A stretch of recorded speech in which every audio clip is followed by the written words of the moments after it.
আমির হামজাকে খানকির পোলা বলে গালি দিল হেফাজত ইসলামের এক বক্তা রফিকুল্লাহ আফসারি। আমি বলি ঠিক, এই খানকির পোলায় ইসলামের জন্য যা করছে, আপনি মুরব্বী, দাড়ি আপনার পেকে ঝরে গেছে, আপনি কিছুই করতে পারেন না। এই খানকির পোলায় যা করছে, আপনি ইসলামের জন্য কি করেছেন? আর এই আমির হামজা একবার দুইবার নয়, কয়েকবার জেল খাটছে। একবার তো একাধারে 3 বছর জেল খাটছে। আর আপনি বলতে আছেন আমির হামজাকে খানকির পোলা বলে গালি দিতে আছেন।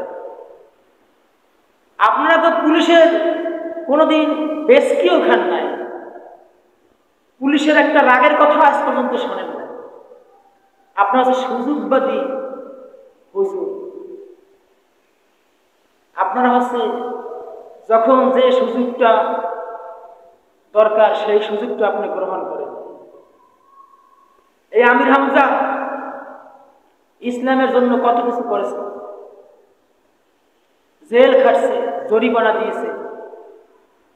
তিনি এক বাপের এক সন্তান। আমি কারো দালালি করার লোক না, পরশির কালো আমি কারো দালালি করি না, হক কথা বলতে চাই। এই আমির হামজা এক বাপের এক সন্তান, এরপরও তিনি ইসলামের কথা, হক কথা, সত্য কথা বলতে গিয়া তিনি বিন্দু পরিমাণ কখনো পরশিন কালেও হক কথা বলতে গিয়া পিছপা দেন। মানে আপনারা রফিকুল্লাহ আফসারি, আপনারা হচ্ছেন সুযোগবাদী আলেম, সরকারের 5-8টা গোলাম। তাই যদি না হতে তাহলে অন্তত আপনারা বিভিন্ন নামে বিভিন্ন মামলা, রিমান্ড আপনারাও ভোগ করতেন। কুতুবে আজম আমির হামজাকে বলতে আছে, একটা নাম আছে কুতুবে আজম। আমির হামজার কিছু লাগছে?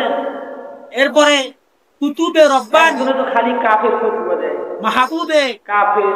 সুবহান আব্বাসী আছে একজন, এরপরে আরো অনেক অনেক আছে, তবে ইনামতুল্লাহ আব্বাসী বেশি পিছনে লাগে। গাউসুল আজম মিজানুর রহমান আজহারীর মতো লোকেরও সে কাফের ফতোয়া দিয়েছে। এরপরে নূরে ইয়াজদামি, আপনি দেখছেন তার অনেক নাম আছে। আমির হামজার মাহফিলে লক্ষ লক্ষ লোক হয়। আমার কাছে 4-5টা নাম।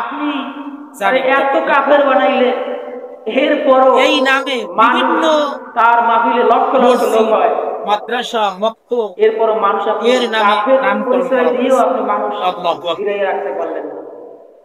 তিনি আল্লাহ পাকের মানুষ আজকে বোকা, এমন একজন প্রিয় বান্দা ছিলেন। কোরআনের কথা শুনতে যায়।